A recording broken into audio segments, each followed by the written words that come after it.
இவங்க தான் கெட்டு குட்டிச்சவர் ஆயிட்டாங்கன்னா இன்னைக்கு பிள்ளைகளுக்கு போயிட்டாங்க. பள்ளிக்கூடங்கள் நடக்குது, விஜய் பாட்டை போடுறாங்க, விஜயுடைய கட்சி கொடிகள் நடப்படுகிறது. இதெல்லாம் சட்டத்திற்கு புறம்பானது, அரசியல் சாசனத்துக்கு எதிரானது. கொஞ்சமாவது யோசிக்கிறீங்களா? பெத்தவங்க உங்ககிட்ட தான் நான் சொல்லிட்டு இருக்கிறேன். இவ்வளவு மன்றாடி கேட்பது என்னவென்றால், நான் உங்களிடம் கேட்டுக்கொள்வது என்னவென்றால், இந்த நிலை தொடர்ந்தால், இதே நிலை தொடர்ந்தால், இன்றைக்கு இருக்கிறது இல்லைங்களா ஒரு கேடுகட்ட ஒரு தற்குறி கூட்டம்னு நாங்கள் சொல்றோம் இல்லைங்களா, அந்த தற்குறிகளைப் போல உங்கள் குழந்தைகளும் தற்குறிகளாக மாறிவிடும்.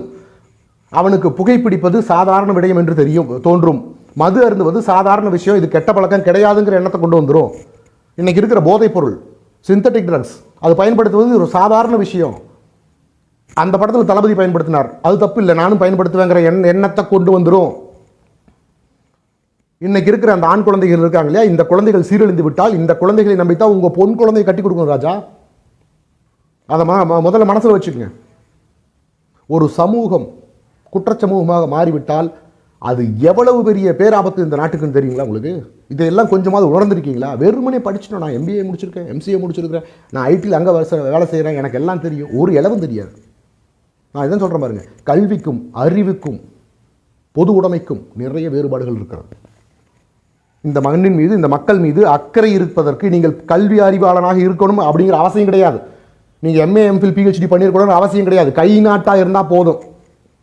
இந்த மக்கள் மீது, இந்த மக்களின் மீது, இந்த மண்ணின் மீது நீங்கள் பெரும் காதல் கொண்டு நேசிப்பதற்கு நீங்கள் கல்வியாளராக இருக்க வேண்டிய அவசியம் கிடையாது. இந்த மண்ணுக்கான அரசியலை புரிந்திருந்தால் போதும். அதனால தயவு கூர்ந்து ஒன்றை மட்டும் நினைச்சிருக்கீங்க, படித்தவங்களாம் புத்திசாலின்னு மட்டும் தயவு செய்து நடத்துறாதீங்க, படிக்காதவங்களாம் முட்டாளுங்கிற எண்ணத்துக்கு வந்துடாதீங்க. அரசியல் என்பது கல்விக்கு அப்பாற்பட்டது. நான் இப்பவும் சொல்கிறேன், இது பேராபத்தை நோக்கி சென்று கொண்டிருக்கிறது இளைய தலைமுறை. அதுவும் குறிப்பாக இப்போ பிள்ளைகளுக்கு வந்துட்டாங்க. பள்ளிக்கூடத்தில் படிக்கிற குழந்தைகள்கிட்ட போய் அதை செய்ய வேண்டிய கட்டாயம் என்ன? இதை செய்து விட்டு நாளைக்கு வருவாங்க பிரச்சாரத்துக்கு வரும்பொழுது என்ன சொல்லுவாங்கன்னா, உங்கள் அப்பா அம்மா கிட்ட, என்னுடைய நண்பா நண்பீஸ், குட்டி நண்பா நண்பீஸ், உங்கள் அப்பா அம்மா கிட்ட போய் அழுது அடம் பிடிச்சு வாக்கு கேளுங்கன்னு போன தடவை சொன்னாங்க. இந்த முறை ஆட்சியில் இருக்கிறாங்க. என்ன சொல்லுவேன்னா, விஜய் மாமாக்கு, விஜய் அங்கிளுக்கு, விஜய் அண்ணனுக்கு வாக்கு போடுங்க, நான் வெஸ்த குடிச்சிருவேன்னு சொல்லி மிரட்டுங்கன்னு சொல்லுவாங்க. என்ன பண்ணுவீங்க?